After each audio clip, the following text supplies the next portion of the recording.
Investment banking is a field that is often surrounded by mystery and misconceptions. Many people misunderstand what investment bankers do and why they are so well compensated. Despite its name, investment banking is not a type of bank, and investment bankers do not typically invest money in the traditional sense.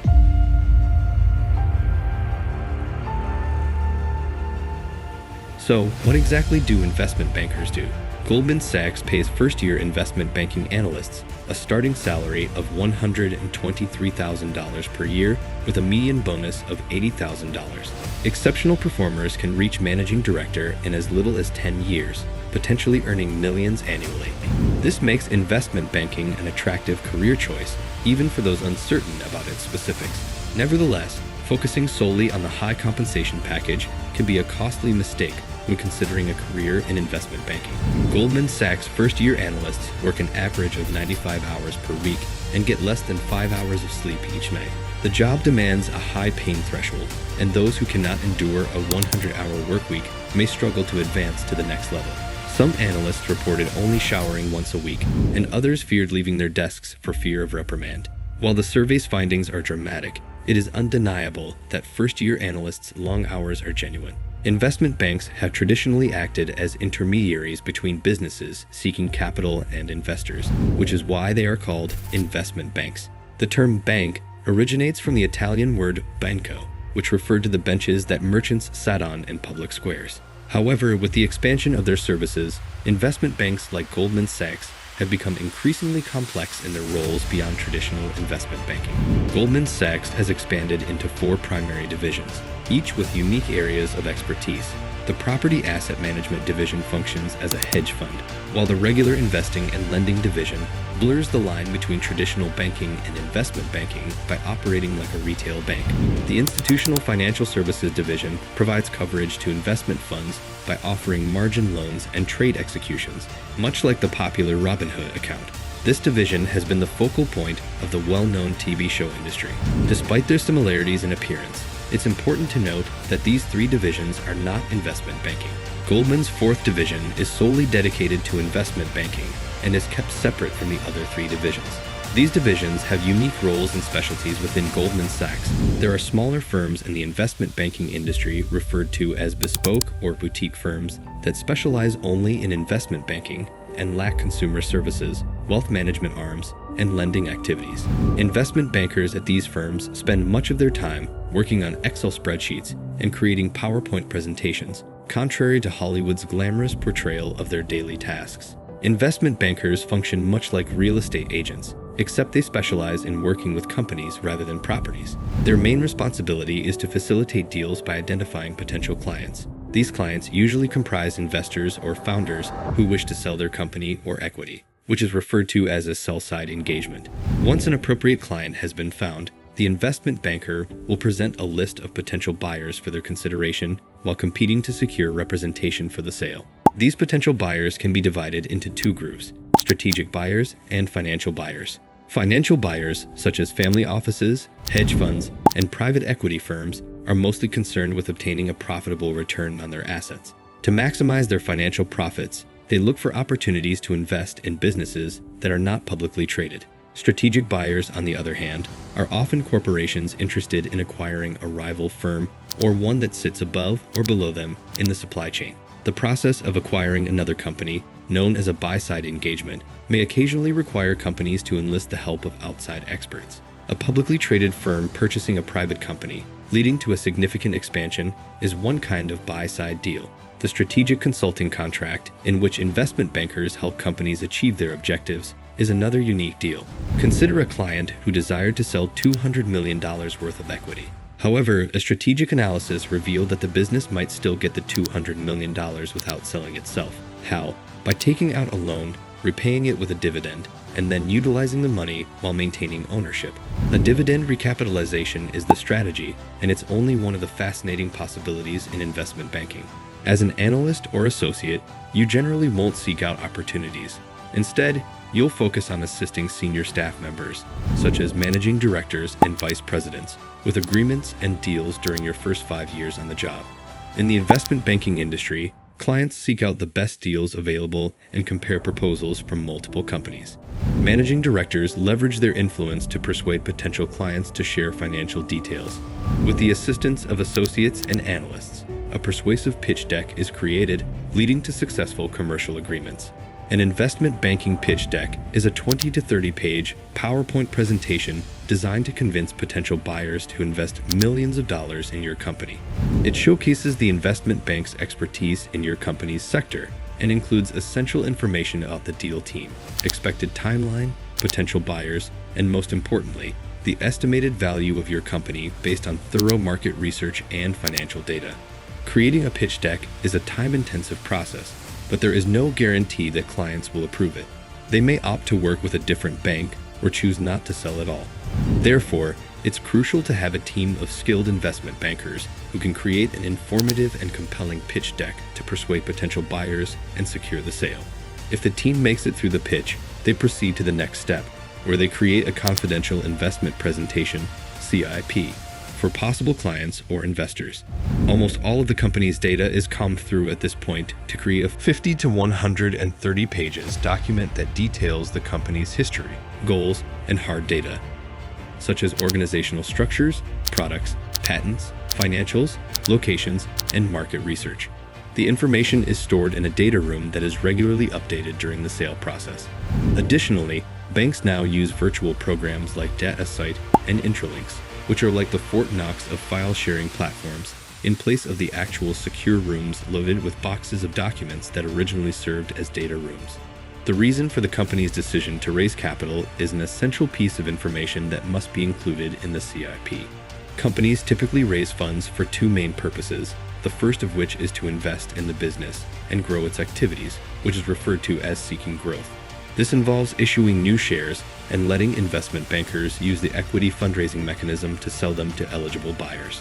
However, the ownership interest of current investors in the company may be diminished as a result of this procedure. Therefore, the money raised must be used in a way that increases the company's value beyond the number of shares that were dissolved.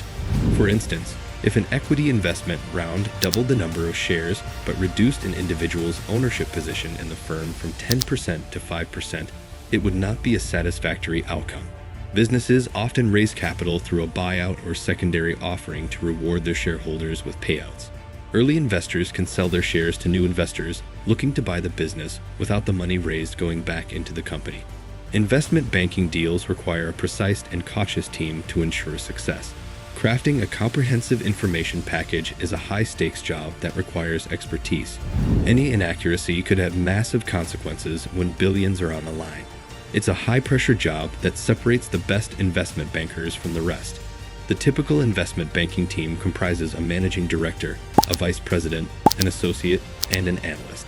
Additional associates may join the team for larger deals, but fewer points of contact are preferred for efficient communication. Once the team completes the comprehensive information package and management confirms all details, the package is distributed to buyers with the client's agreement. With over 80 potential buyers to handle, the investment banking team faces high-pressure situations. They must answer calls from interested parties, often including experts scrutinizing 130-page technical documents, with the MD or VP on the call. The team must provide answers on the spot, even to the toughest questions.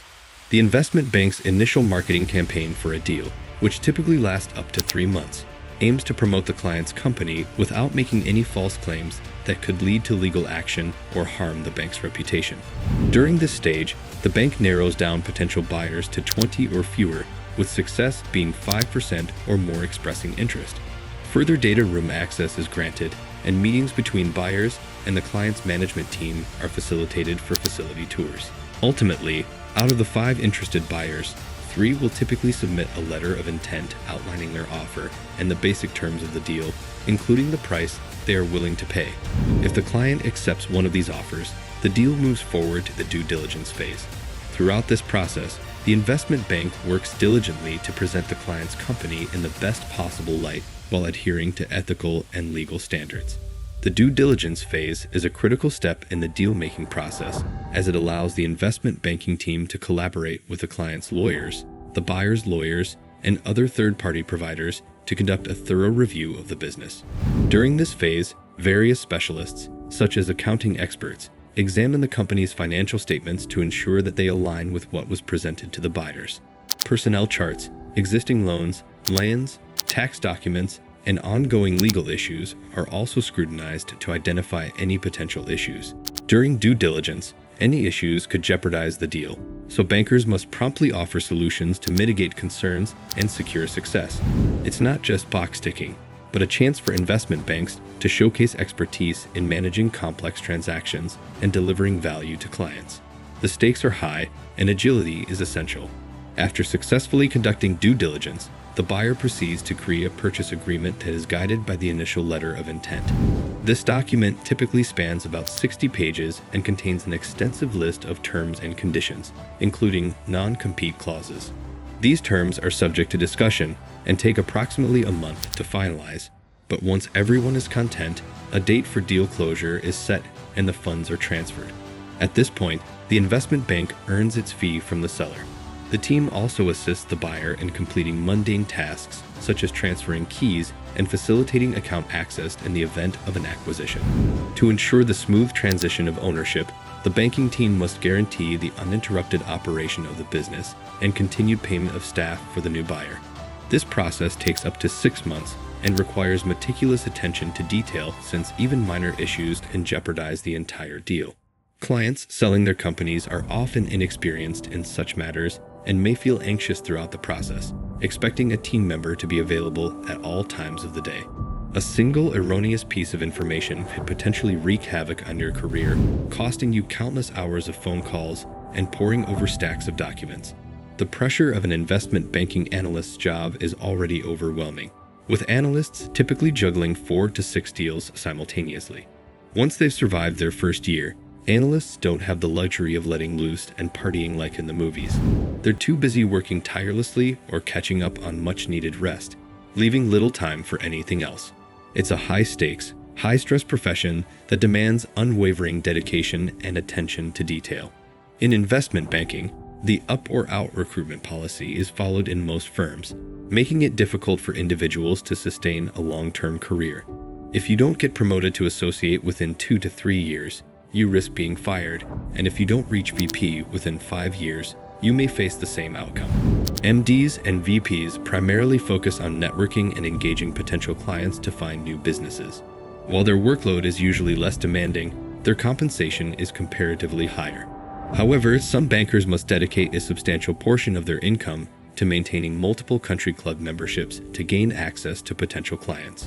Investment banking analysts typically do not stay at investment banks for long periods. Instead, they gain 2 to 5 years of valuable experience working on deals and then transition into senior company management or private equity. Investment banking offers analysts unique experience and networking opportunities, making them stand out as desirable candidates for other firms due to their involvement in complex financial transactions, high-profile client collaborations, and fast-paced work environments. Investment banks often get a bad reputation in the news and popular media. They are often portrayed as ruthless entities that prioritize profits over people. But investment banking is not just a job. It is a stepping stone for finance professionals to climb the ladder and build a network that opens doors to success.